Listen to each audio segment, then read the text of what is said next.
Hey guys, Peter here to tell you about the latest from Demiser, Slave to the Scythe, out August 23rd on Metal Blade Records.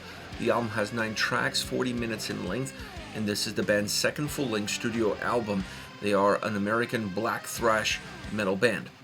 Now, from a design standpoint, the album feels very compact. One that could even say that this is an album that funnels itself, that stays on course. It almost feels squeezed in at times, and there's not a lot of room to deviate. It's not a record that offers a lot of lateral movement. I don't feel like there's any at all, but it's definitely an album that offers a lot of ebbs and flows. It still feels very dynamic, it still feels very fluid, and that offers a very engaging experience from beginning to end. There's a lot of commonalities throughout this record, but there's also a lot of individualistic elements within songs that help separate the tracks from one another, allowing you to better see the forest from the trees, even though it's a very dense forest to begin with.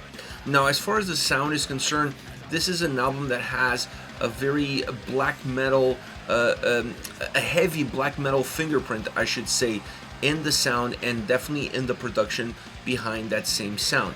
Everything originates there, but then you have thrash metal elements, classic heavy metal elements, speed metal elements, and I'm not even saying that these ones come in on a song-by-song basis. There are certain tracks that start off feeling more like a speed metal track, then they move into a more thrash metal riff, and then they come into a chorus that feels more like classic heavy metal.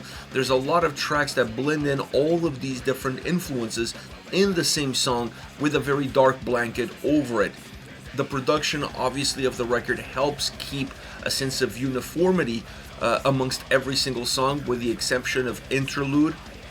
Interlude is perhaps the more clear song where there's not as much of a black metal influence. There's more of atmospheric sonic impact in terms of what that track gives the record, really breaking the album and giving you almost a pause, a sense of break, a sense of calm in the midst of the storm that it is this entire album. An album that has so much volatility in the way the mixtures of influences come together. A song like Interlude is definitely the calm piece that allows you to reset and prepare yourself for what the second half of the album is all about.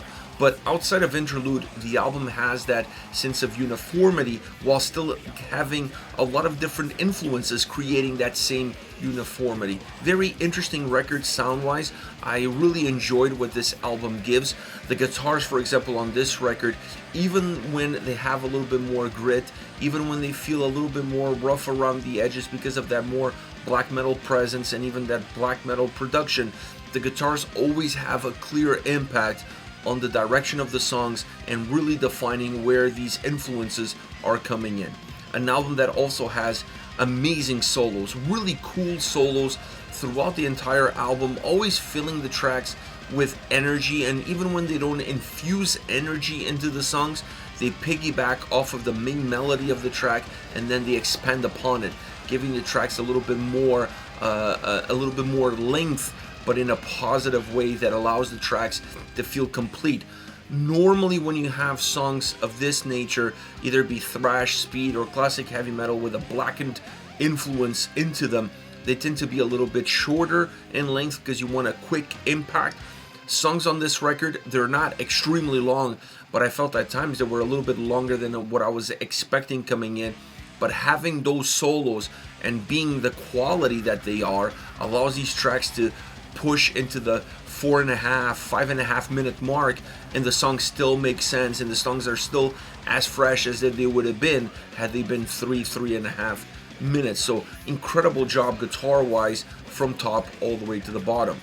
The drums on this record feel like they are perhaps the most clear element within the sound. For a production that has that old school black metal influence, when it comes to the grit, when it comes to the roughness around the edges, you don't see that necessarily through the drum sound. The drum sound feels sometimes the element of this album where it's easy to tell where it starts, where it ends, and how it went from point A to point B, with really clear edges, with really clear shapes that allow the sound at times to be a little bit more mature and allows the sound at times to have a little bit more texture. And this also allows the sound to not blend in. You don't have this ability to lose yourself with guitars and drums, not really knowing which one is which or what they're all doing, because it's more about this big wall of sound coming at you. I didn't get that impression from this record.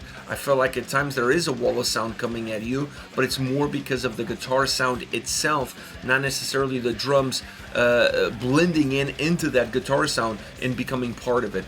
The drums really have its own space, they have their own lane, and having a more clear aspect, like I said, it adds a lot more texture, it adds a lot more richness to the overall sound of this album. Now the vocals feel impactful because they add to that black metal aroma that the album has. I love the raspiness in the delivery, and I love the consistency, because when you have so many peaks and valleys, when you have so many ebbs and flows, different influences dictating where these songs are going, it's always nice to have a common ground. And outside of the drums, sonically, having that common ground vocally adds to it. It makes the record feel a lot more consistent, and it adds a sense of continuity across each and every single song. Overall, super fun album to listen to. It stays true to the band's DNA, and it's 9 songs, 40 minutes. It feels like 30. The album goes by so quickly because of the energy of the tracks, because of the vibe of the tracks. The lyrical content, while diverse on these songs, always has this dark element, this dark nature to it, which blends in with that more narrow feel of the record. So everything is in the right place at the right time to make this a very enjoyable listening experience. As far as favorite songs are concerned, I want to start off with Feast. This is the opening track of the record, and this is an opening track that has a very small intro, but it allows their album to perhaps start off on a better note. You don't want necessarily a record like this to come balls to the wall from the get-go, from second one. Having that more of a delayed intro works really well before all hell breaks loose, and then the ferocious guitars are ripping through the song. The verses are a little bit more contained before they ignite into what becomes speed and heaviness in the chorus. A great chorus, a chorus that it's impactful both musically and vocally, standing out on both sides. The guitars sound excellent in the chorus, outside the chorus. The drums and guitars together in the chorus allow it to be noticeable, allow it to have that jump off experience, and all around it really feels like an avalanche of sound. The solo setup is great. Coming off of the second chorus, you start to see the path lighting up in front of you guitar-wise, leading you to where the solo is going to be. The solo is there, very explosive, very powerful, complete song, following a lot of norms in terms of how it's put together, but still delivering from start to end. Next we have Carbureted Speed. After the intro, speed is key. I mean, it's in the name of the song and it's in the sound that you're going to listen to. This is a fast-driven song, guitar-wise, drum-wise, really narrowing the sound experience. This feels like a really squeezed-in song. So what they're squeezing in terms of the width of the track, they're increasing in terms of the speed of the track, and that gives a lot of focus, a lot of direction, a lot of intensity to the song. The vocals add some thickness, they add darkness, which is a common denominator, and that allows for this to become a more black and speed metal song due to its own characteristics of sound and vocal performance. From the chorus to the verses, you see always this sense of speed, intensity, direction, narrow vision. Then you have a very catchy and hooky chorus on both sides of the spectrum, musically and vocally. Another amazing solo completing off this track. Last but not least, Total Demise. Definitely a thrashier song at times. That becomes almost a little bit of the key component as far as the guitar riffing is concerned. It also feels at times like it's a thicker, heavier song than most of the tracks on this record, but I think that comes from the more thrash metal riff that really pushes this song, that really drives this song, and becomes, like I said, the core DNA of the track. It still has speed, it still infuses speed, the vocals add darkness, it has all the elements that you're going to see throughout the entire album. but the drums on this track offer a little bit more clarity. They separate themselves from the guitars a little bit more, allowing the guitar sound to feel heavier and thicker because of it on its own. With a little bit of a more dense chorus, the verse is a little bit more narrow, a little bit more driven, still heavy, still thick, still with that thrash metal attitude around it. Great song from start to end. This is it, Demiser, Slave to the Scythe, out August 23rd on Metal Blade Records. Let me know your thoughts on the band, on the singles. Hit me up in the comment section. I'll see you all at the next video. Take care, guys.